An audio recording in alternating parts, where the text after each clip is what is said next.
Iran को लेकर Trump का नया ट्वीट आया है। अब मैं यही खबर दिखाने जा रहा था। ईरान पर हमले का एआई वीडियो पोस्ट किया है। ईरानी बोट्स पर, ईरानी नावों पर हमले का एक यहां पर एआई इमेज दिखाया है ट्रंप ने और लिखा है एडियोस, जिसका हिंदी मतलब होता है अलविदा। अब बताइए वो कौन सा देश होगा, निनाद सेठ, एक बार मैं वो बिग वॉल पर दिखा देता हूं। वो कौन सा देश होगा जिसका राष्ट्रपति समझौता कर रहा होगा और कह रहा होगा अलविदा, और वो भी इस तरह का अलविदा। ये देखिए, ये ट्रंप ही कर सकते हैं और कोई नहीं कर सकता है। एक तरफ ट्रंप कह रहे हैं कि डील फाइनल हो गई और दूसरी तरफ अब से थोड़ी देर पहले ट्रंप ने ट्रुथ सोशल पर एक एआई इमेज पोस्ट की है। देखिए, ये 24 मई 2026 2:12 जो उनका है वहां पर समय, उस हिसाब से उन्होंने यहां पोस्ट किया है। और उस हिसाब से वो देखिए, ये यहां पर कह रहे हैं एडियोस अलविदा, डोनाल्ड जे ट्रंप यहां पर कह रहे हैं। यानी इनका कहने का मतलब यह है कि एक ड्रोन आता है अमेरिका का और ईरान की जो छोटी बोट्स हैं, जिस पर देखिए आईआरजीसी के जवान भी दिख रहे हैं, जिनके परखच्चे उड़ गए, बोट की परखच्चे उड़ गए। विध्वंसक हमला यहां पर उस बोट पर ये ड्रोन करता है और उसके बाद इस बोट के परखच्चे उड़ जाते हैं। ये वो बोट्स हैं जिसने सबसे ज्यादा नाक में दम किया स्ट्रेट ऑफ हॉर्मुज में अमेरिका के, और सबसे ज्यादा वहां पर शिप्स को परेशान किया है। और ये छोटी बोट्स को लेकर उन्होंने इससे पहले भी एक पोस्ट किया था, कहा था बाय बाय स्मॉल बोट्स। अब यहां पर एडियोस कर रहे हैं, उसको अलविदा कह रहे हैं।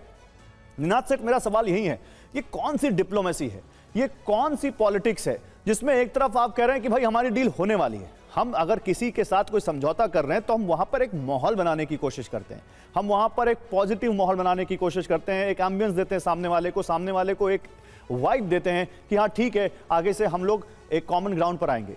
ये डोनाल्ड ट्रंप का दिमाग आप पढ़ पा रहे हैं। एक तरफ वो कह रहे हैं हमारी समझौते की हम बिल्कुल करीब हैं, और दूसरी तरफ इस तरह का एआई जनरेटेड इमेज जहां पर ईरान को इस तरह दिखा रहे हो।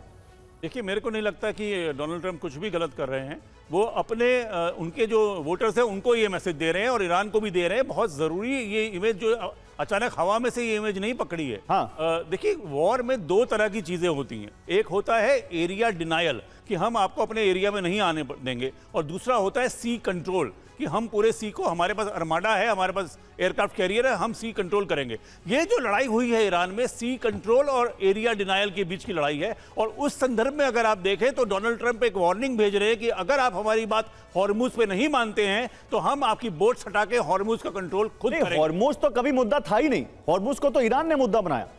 मुद्दा तो हॉर्मुज तो अभी था ही नहीं। हाँ, पर मेरे को लगता है जहां पे बात अटकी हुई है इस वक्त, वो हॉर्मुज पे अटकी हुई है। और ये अमेरिका की धमकी है सीधे सीधे कि आप या तो हमारे को हॉर्मुज की बात माने और या तो हम हॉर्मुज को खुद खोलेंगे। और मेरे को एक और बात लगती है कि Iran has nothing to lose. अरे सर, मेरा एक पॉइंट है यहाँ पर, जनरल ब्रजेश, मेरा एक पॉइंट है। अगर इतना ही ताकतवर है अमेरिका तो अभी तक हॉर्मुज खुला क्यों नहीं?